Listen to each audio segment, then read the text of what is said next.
so you can see the PowerPoint. Here we go.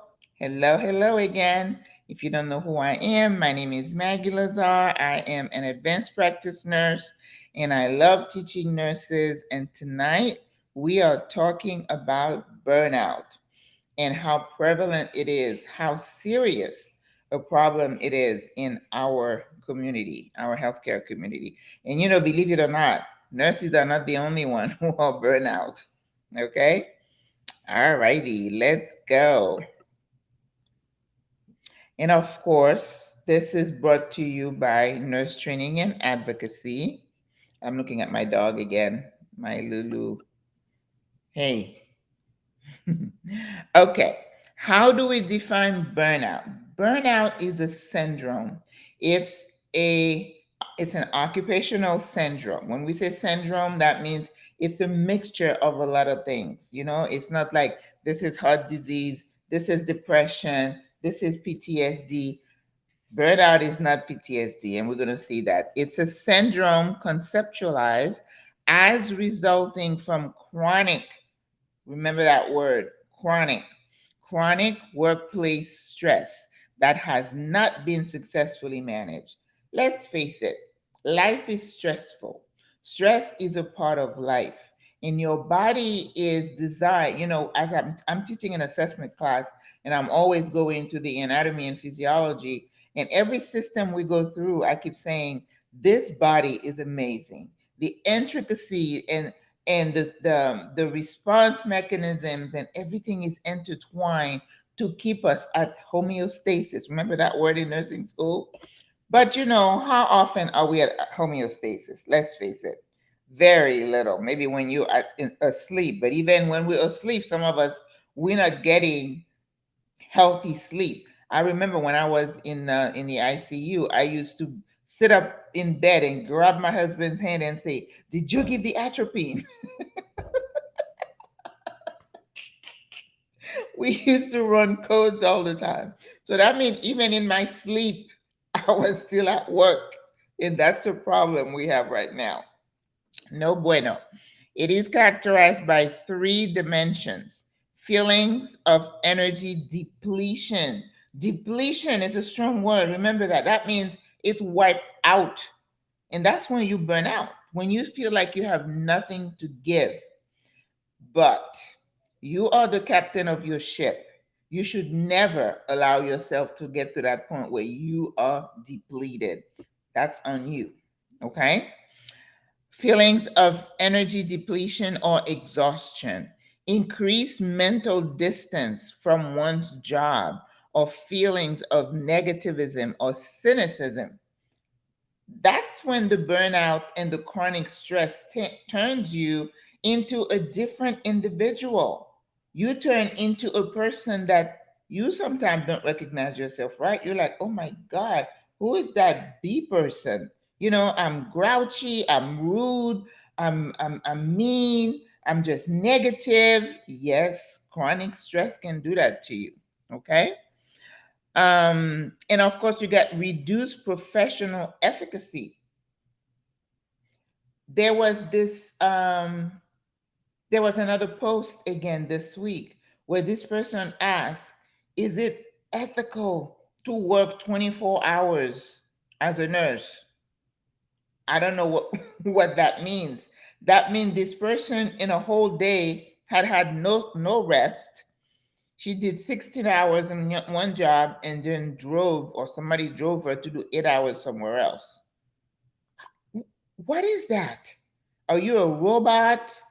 You don't need stress. You don't need food. Your brain doesn't need to be reset, to be recharged.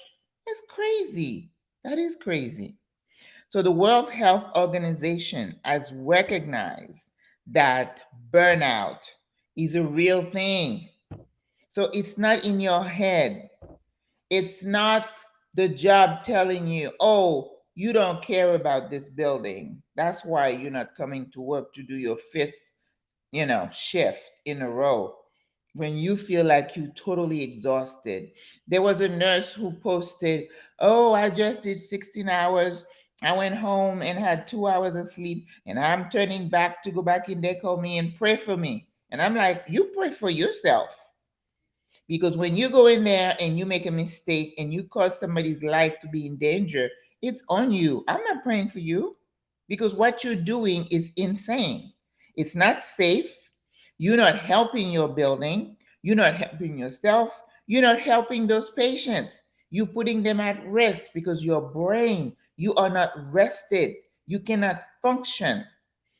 The thing about our job is that we have people's lives in our hands. When I was in college, I used to work at a factory where we made sanitary napkins or pads, right? If you did not do certain thing, maybe, you might cut your finger or the machine might do something, but then it's a product. We don't have that luxury. If we make a mistake, in nursing homes, we know that people don't get their medications. You know that, and I know that. So when you're doing that med pass and I see them done in an hour, I know those patients didn't get all their medications, okay?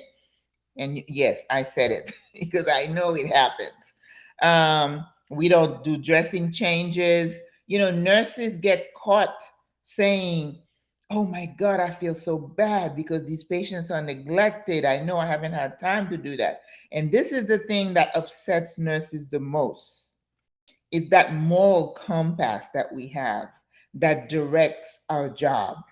We know in our heart what we need to do for these patients, but the system, the environment doesn't allow us to do it.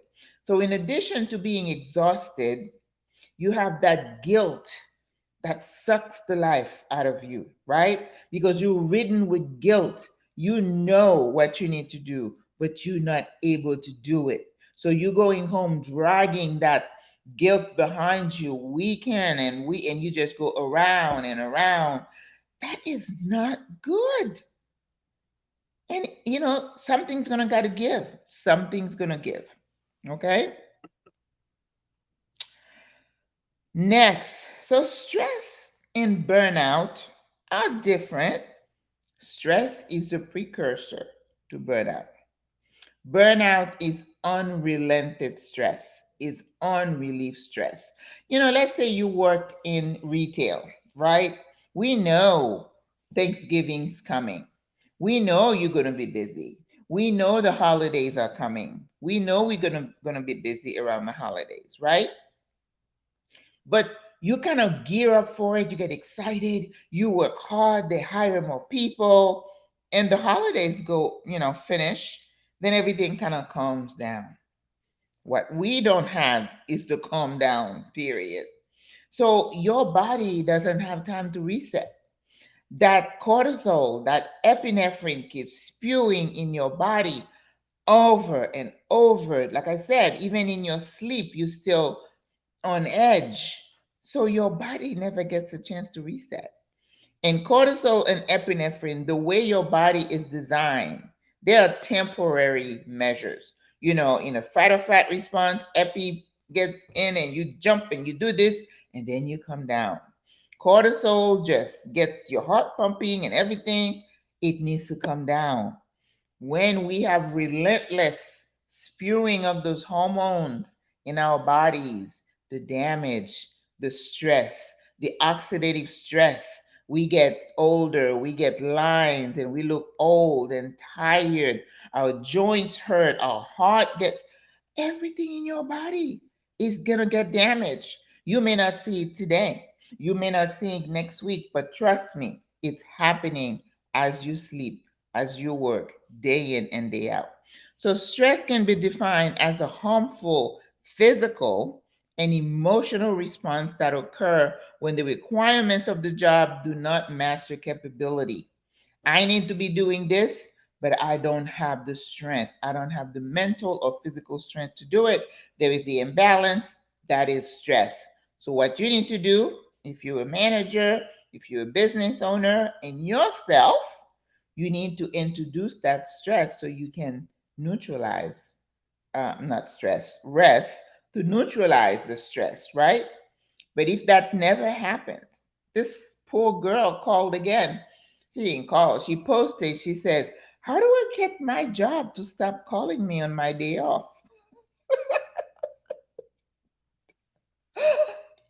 You off on the schedule, but they as soon as you get home, they're like, "Can you come and do 4 hours? Can you come? We short so and so call." You don't get a break. Oh my God, this is insane.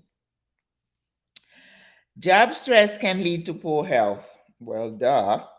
I was watching a documentary the other day. They were talking about delivery employees in Korea. They start work like 3, 4 o'clock in the morning, and they're finishing work every day at about two, it's like 11 o'clock. So sometimes they sleep in their van because they don't have time to just go home and relax. Their body never touches their bed. So they've had so many of them just drop dead of heart attacks and strokes until the government finally said, okay, enough is enough.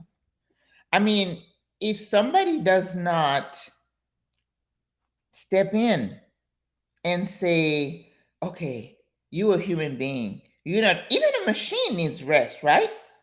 So somebody has to step in. The Center for Disease Control made that observation about stress. Chronic, prolonged, unabated stress can lead to burnout. I mean, that's a given. Job dissatisfaction. If you're chronically stressed, you're not going to say, oh my God, I'm stressed, but I'm happy. No, doesn't happen. And job failure, because eventually your productivity is going to go down. The quality of your work is going to suffer. And in our case, patients will die. Patients will be neglected. Family members are going to be upset. The facility is going to get sued. And it's like a vicious cycle. So, who's going to step in? What are we going to do? Are you going to expect your job to step in? Are they stepping in? Some of them might. But if the people are not there for them to hire, what do they do? Do they not take any admissions because you're short staff? If they don't get no admissions, how are they going to bill to stay in business? How they're going to pay your salary? You see how it's a vicious cycle? But at the end of the day, your life, your health matters, and it's in your hand. When your job cannot step in, the other day somebody else posted, she said she was laughing so hard. She got a text from her administrator to said the meeting was canceled that they were going to have about staffing because all the admin people are on the floor. That's not funny. It's not funny because they have their job to do, right? But it's like all hands on deck. Even in my school, I know we are not putting out enough nurses to even make a small dent in this nursing shortage that we have, right? And even those agency nurses are rebelling now because they're getting sucked in with the same mess that was happening to the real staff. You got some administrators, DON, hanging nurses, just putting them at risk, people being given positions they're not aware of, like a wound care nurse hired. Then she said, all of a sudden, I find out I'm a unit manager. She had no idea. This is this is crazy. The stuff that is happening in these facilities. Oh my God. I am retired. I'm one of those that probably is causing some of that nursing shortage. But I looked around and I'm like, I'm too old. I've been a nurse for 35 years. I've paid my dues. I will not allow myself to get called up in court because of the foolishness. I can retire early, and that's what I did. Okay. There is something else about burnout in addition to the physical stress that we have. I think for us nurses, I love this when I saw it. I just like, oh, this is so good. Moral injury. Nurses, when we say that pledge, that Florence Nightingale pledge that we're going to care for people, we take that seriously, most of us. I have seen some nurses, I'm like, I don't know. Maybe you need to do something else. But the intrinsic role of a nurse, the intrinsic value in what we do is that we love to care for people. We take it seriously. It's a calling, it's a moral um, expectation that we are committed, commended to take care of patients. So when anything happens to keep us from doing that, in addition to the physical stress, we feel like we've wronged these people. So it's a moral thing for us. You know, don't you like that word? It's an injury. It's like something in us got is getting injured that we're not able to provide the care that we know. Nobody needs to tell us that this patient needs to be turned. We know morally that we need to turn that patient, but we don't get a chance to do it.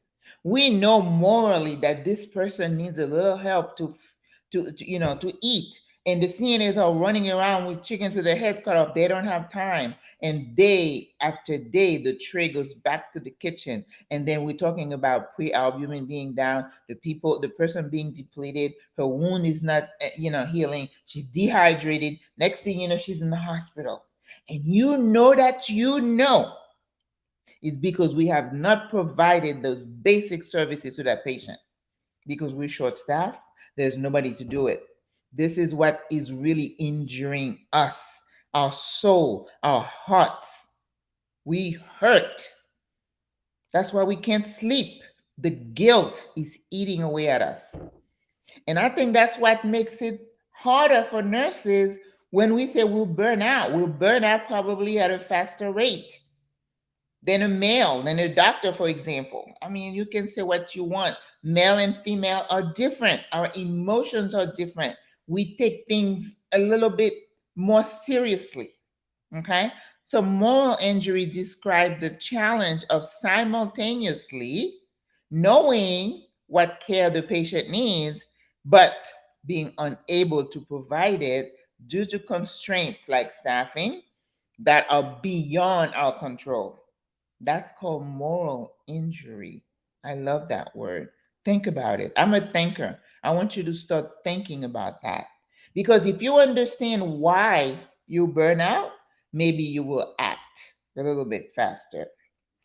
Another definition of moral injury is an affliction. It's something that weighs you down, right? Resulting from witnessing, perpetuating, or participating in a transgression. That's a strong word, right? A transgression is like you doing something wrong. You're doing something wrong to another human being. You're transgressing against that person.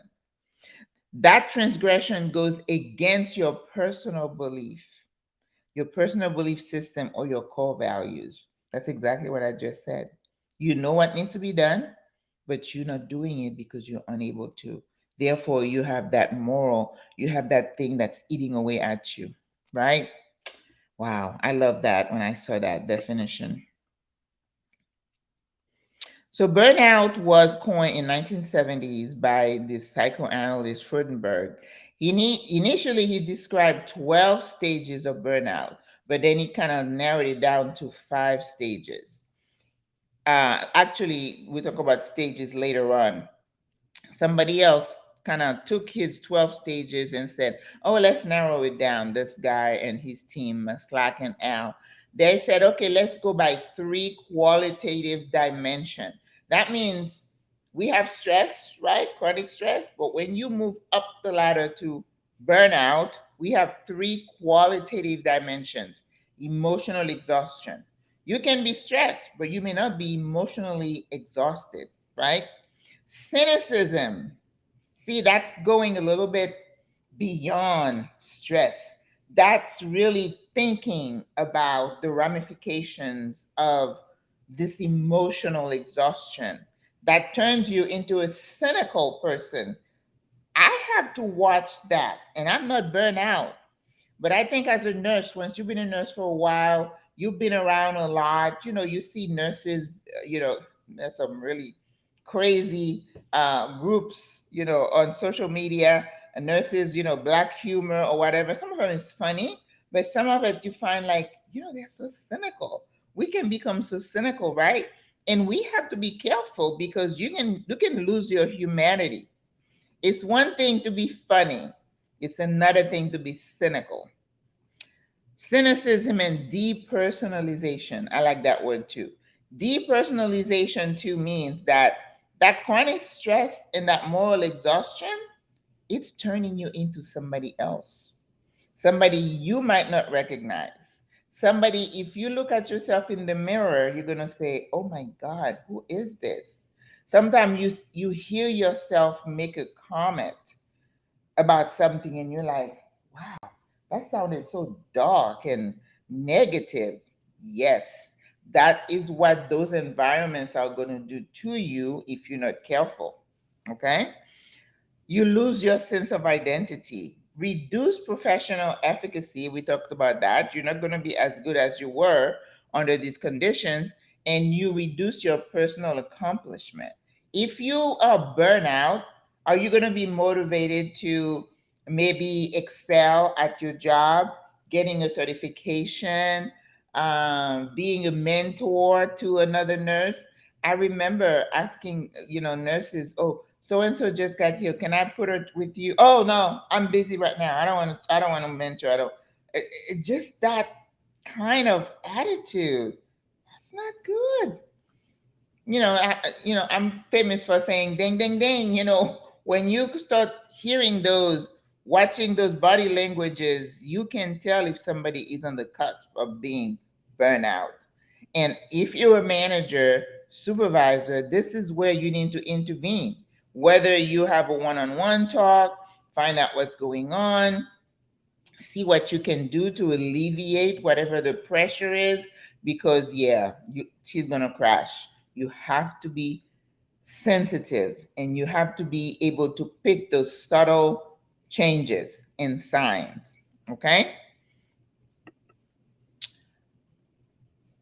Now, Freudenberg, like I said prior, he had identified 12 stages of burnout, which is, I'm glad I did not look in the 12. That's just too many. We need to keep things simple, right? So I like those stages because it shows you when you're a brand new nurse, you come in, like I said, with all this expectation, you're excited, you want to save the world, you love your patients, you're going to do everything you want to do for them. And then they slap you with 30 patients and you're running around with your chicken with your head cut off, never be able to go to the bathroom. You don't even take a drink of water, and you finish your shift. 2 hours later, you're still writing notes. And you're like, oh, that is not what I signed up for. They lied to me. And then somebody will say, "Oh, you just had a bad day. It's okay. It get better." And 6 months down the line, you're like, "It didn't get better." That's every day, right? Okay. 5 stages. The honeymoon phase. We've all been through the honeymoon phase, right? We want to save the world. We give the back rubs and we're answering every light. And, we go to talk to the doctor and we're just so excited about life, about our job. And whoo, we're happy. Now, I don't know how long that lasts. Like I said, it may not last long at all. Then the onset of stress. Stress starts to set in. You overwork. You tired. You don't have a mentor. You had 2 weeks of orientation. You're running around. You don't even know where things are. If you survive after maybe a month, you take a deep breath and you're like, "Okay, I can do this." But some people at that time, they're already thinking of their exit. They're thinking, "Oh no, I didn't sign up for this. I'm going to get out of here as soon as I can." I have nurses after 4 weeks, they're already looking for another job. The honeymoon phase has been cut short. Beginning of stress, chronic stress, chronic staffing shortages. You've had 2 DON in the span of 6 months. I was in a building. I think I was there for about a year as a psych NP, and the staff said we've had 5 DONs in 2 years. No, that's a ding ding ding, right? Why do you have such a turnover? Got to think. So let's say many times I've heard the administrator's in the kitchen, she's cooking so they could have food for the residents. You can do that once in a while, but if it's every week, he's gonna leave. She's gonna leave. Then you have no administrator, right? Oh my God. And then that's when the burnout sets in. Remember, chronic unrelieved stress will lead to burnout. And then it's habitual. That means there's no change. There is nobody to hire. They could put ads in the paper, people don't even show up, right? So you're living under these chronic conditions on and on and on it goes. So I really believe that those 5 stages are on point for stress. What you need to decide is at what point do you make a change? Because I think a lot of it is it's like everything is out of our hands. We don't have any power to make any changes. Now, a lot of dissatisfaction in staffing, I hear it's not me, and well, I've experienced it too, has to do with management. In my case, someone who wasn't receptive to anything that you said or you said you needed, it was like my way or the highway. You get people like that. You get people who don't even care. You have management who have favorites. They don't apply the rules to everybody. They have some people who can do whatever they want. You don't know who's manning the ship. It's just that lack of trust and respect. People, and they don't care about the patients. I've had people who just totally ignore the staff. They did not even say hello. They pass by and they don't even say hi. The morale is low. There's nothing you can do. So you have to decide how much of it you're going to put up with, right? All right, next one. Okay, this one is a little bit, I can't even read that myself. I got to go to the article and see. Oh, goodness.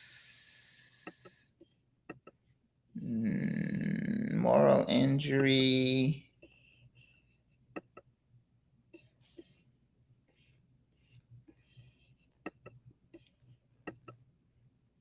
Huh. Okay.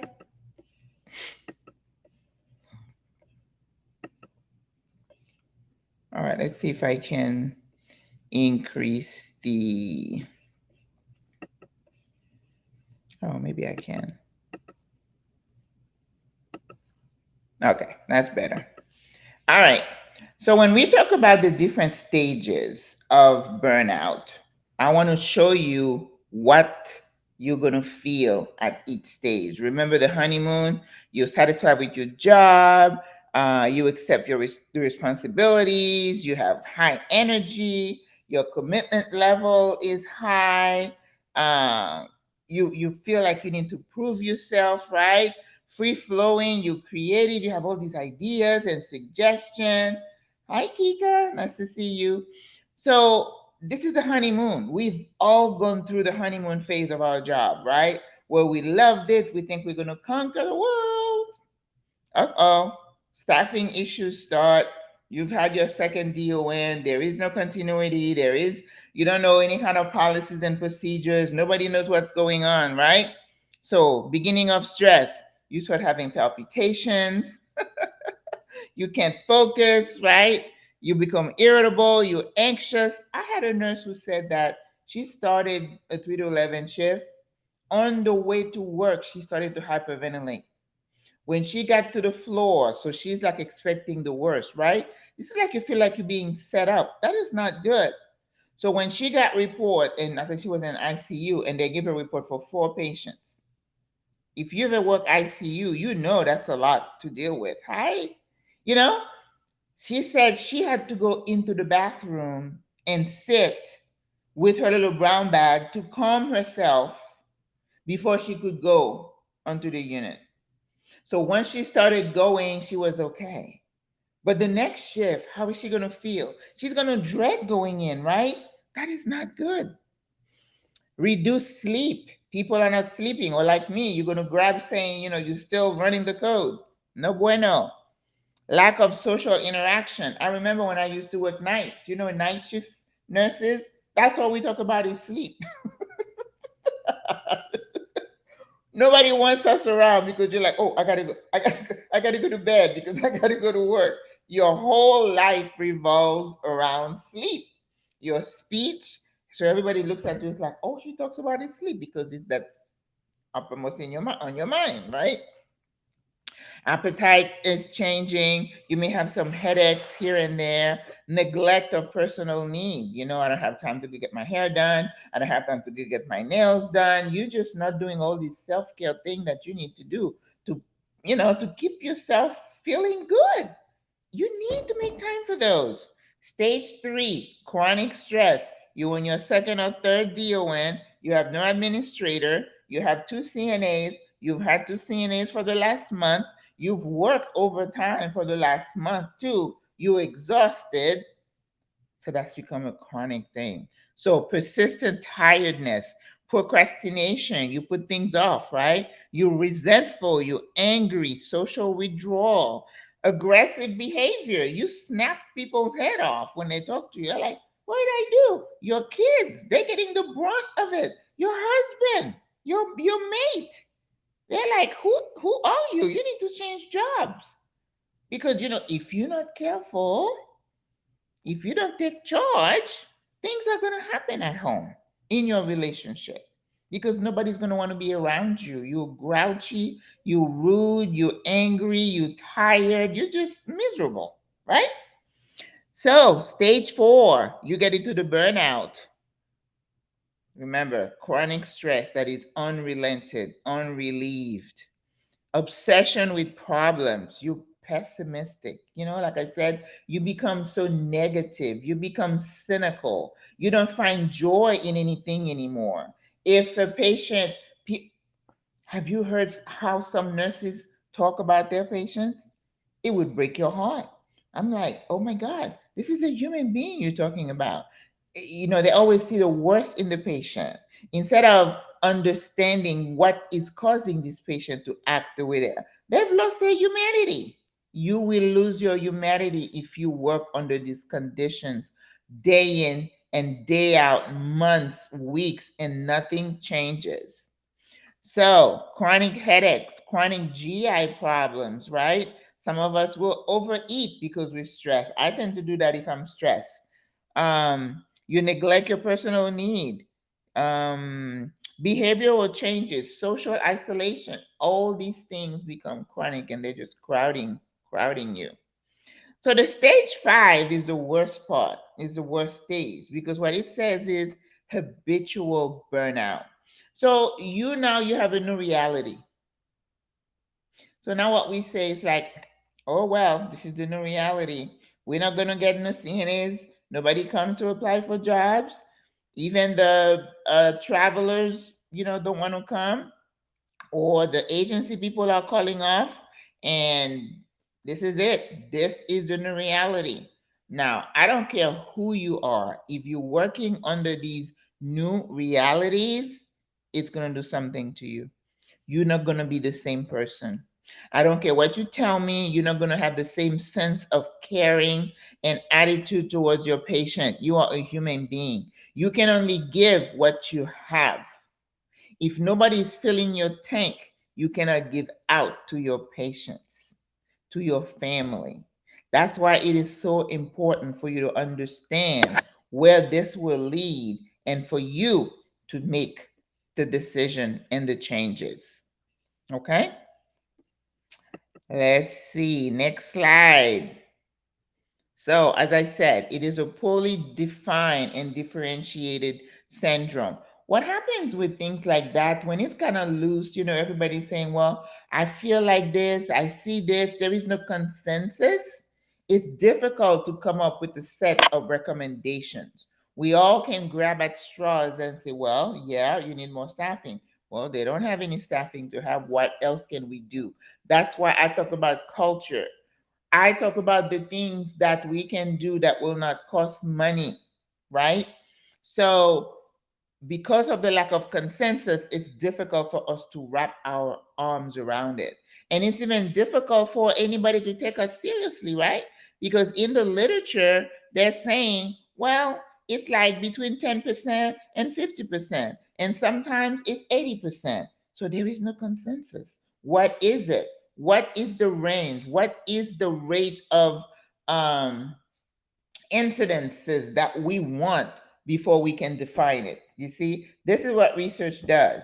Once you come, you do the assessment, you get your data, a group of brainy people come together and they set the standards. We don't have that for burnout, not yet. Okay. So there is a lack of consensus. So what we're seeing in the literature is that burnout is most common in physicians, nurses, social workers, and teachers.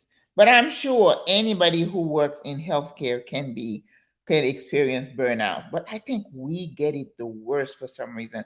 Can you imagine a social worker working like in a government office, or like in adoption, or in what's that, the elder abuse and Department of Children and Families? When you see all this abuse and these chronic horrible things happen, it's going to affect your psyche. You're going to burn out at a higher rate. Teachers, what can we say about teachers? Teachers have social workers, their moms, their dads, and there's so much they're dealing with those kids. It's going to suck the life out of them. And that's exactly how we feel as nurses. Remember that term, moral injury. It grieves us that we know what we need to do and we can't do it. All right. So the rate is all over the place.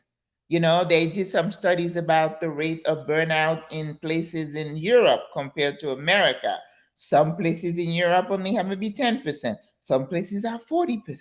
It's so relative, it's fluid, right? They did a study of physician burnout and suicide in 2020, and the rate was 43%. Well, in 2015, it was 46%. And then in 2013, it was 37%. So it's gone up. Now, we know this was 2020 data, which doesn't really take into consideration all the influence of COVID. So let's say we get some data in 2023 about 2020, 2021, when I was having COVID and all that. Imagine that's going to be even worse. Even worse. And of course, they're saying with the physician, anesthesiologist, people who work in the ER, in primary care, they're the one experiencing burnout. I belong to a nurse practitioner group. They're all experiencing burnout too. If you work in primary care, you're seeing 26 patients a day. You're on call, every couple of weeks. It is stress. You burn out. I love being a psych nurse because psych NP. We work Monday through Friday and we had very little call. It was good, but I had a lot of writing and notes to do, and I was driving all over God's creation, and I was tired, and I'm like, I'm too old. I did my thing. I'm done. Okay, so sorry, not sorry. 1.7 millions of healthcare workers have quit their jobs since the pandemic, and we're not like the whole episode of the pandemic, but like in 2020, right? 47% of them said they're going to quit. Well, I probably was part of that statistic because I left. People are leaving nursing because they're dissatisfied, they burn out, and we're like, oh, we're close to retirement, we're retiring. That's us, right? And some people are just going to get other careers. 77% report exhaustion. I don't know anybody working in healthcare right now who doesn't feel exhausted. Because even if you have staffing, even when we were staff, we were exhausted because the mental responsibility, the mental stress, all the stuff they're piling on nurses, right? Remember all the models, all the improvement they wanted to do, it all came down on nurses to do more, right? We got to do all this charting. The nurses have to document the vital signs. In your facilities, oh, the CNAs can't do your vitals anymore. You got to do your own vitals, right? And you got to do all your assessment just Put it under nurses. Put it under nurses. But if you are a med tech, not med tech, what do they call it? Nuclear medicine tech. Like my daughter is a physical therapist. Yeah, they may be, lifting people heavy, but they don't have the stress that we have. We are getting it from all sides. From management, we have to deal with really rude and lazy CNAs and other nurses, right? You have these family members who come to your face and disrespect you, and you deal with those EMS people who come around and disrespect you. You're like, everybody's coming at us, right? We're tired, we're exhausted. So there are opportunities for coaches. In fact, I was looking at something earlier about mental health coaches. I'm going to sign up for that because I think that would be good. Nurses need a lot of coaching. I'm coaching you now to tell you that this burnout stuff is real. And if you don't take steps to heal yourself, to get yourself away from those situations, if you can, your health is going to suffer, your relationships will suffer, and it is not worth it. So, some symptoms, again, poorly differentiated. Everybody's got different things that they're dealing with. Depression, anxiety, apathy. What else are you going to do? Emptiness, the moral injury, that depersonalization, turning you into somebody you're like, oh my God, I don't like you. Who are you? Why are you talking like that? Your attitude sucks. The environment will do it to you, right? Revision of your values. So now you're like, well, I used to worry about this person falling out of bed. Now I'm like, okay, bring me the paperwork. I'll do it. It's a fall. You're losing your humanity. You need to be in touch with yourself to say, you know what? I don't like this person I am turning into. And this job is turning me into this person.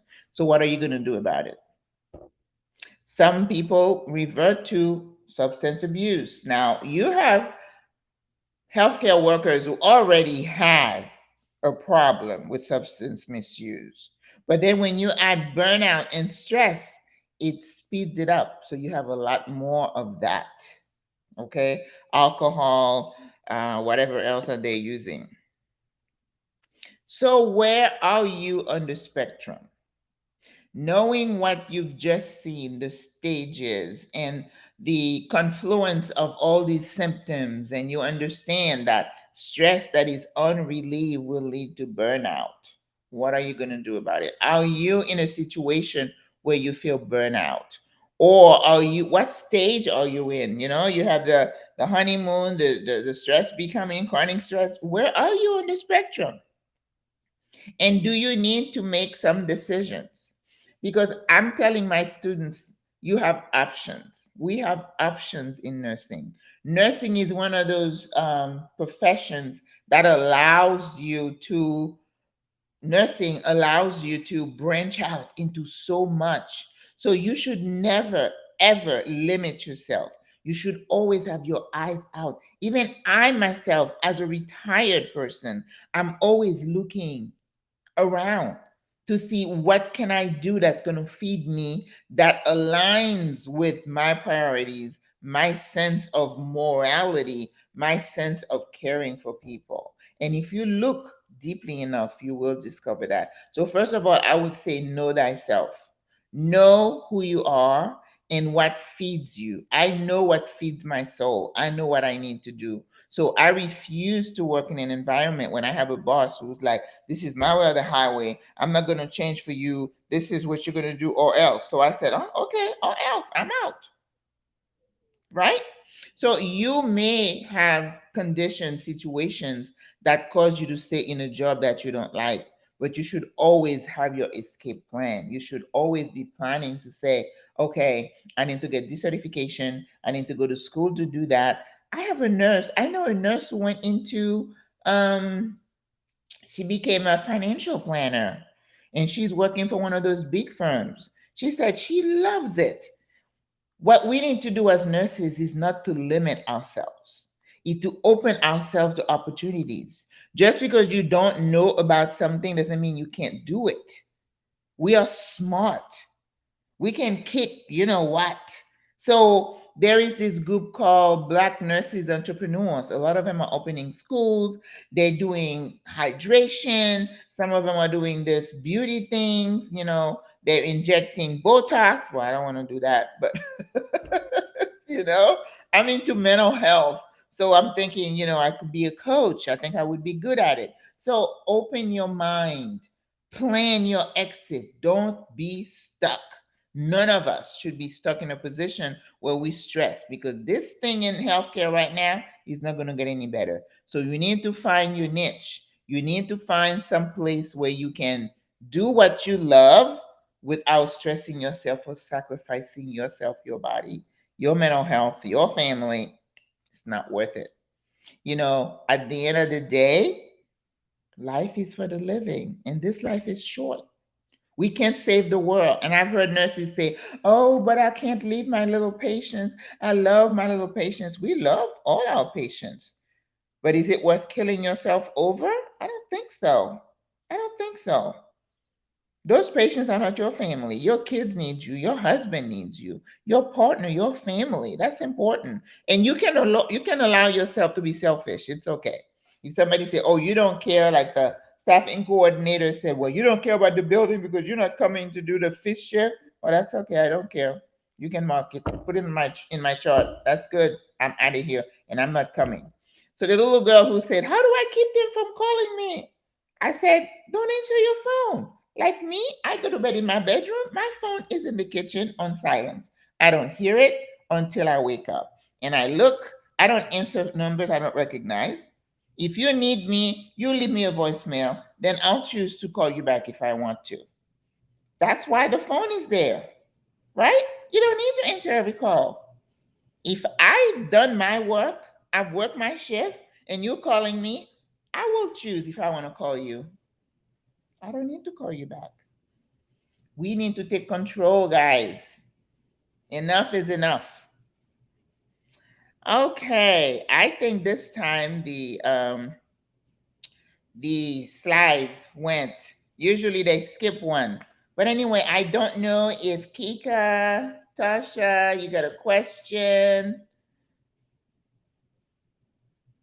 Any I usually don't like to talk too long. It's already 7:06. Oh my God, I did do a whole hour. I try to limit them to 30 minutes. But anyway, thank you for watching. I don't see any questions. Thank you guys. I'll see you next time. Bye. All right.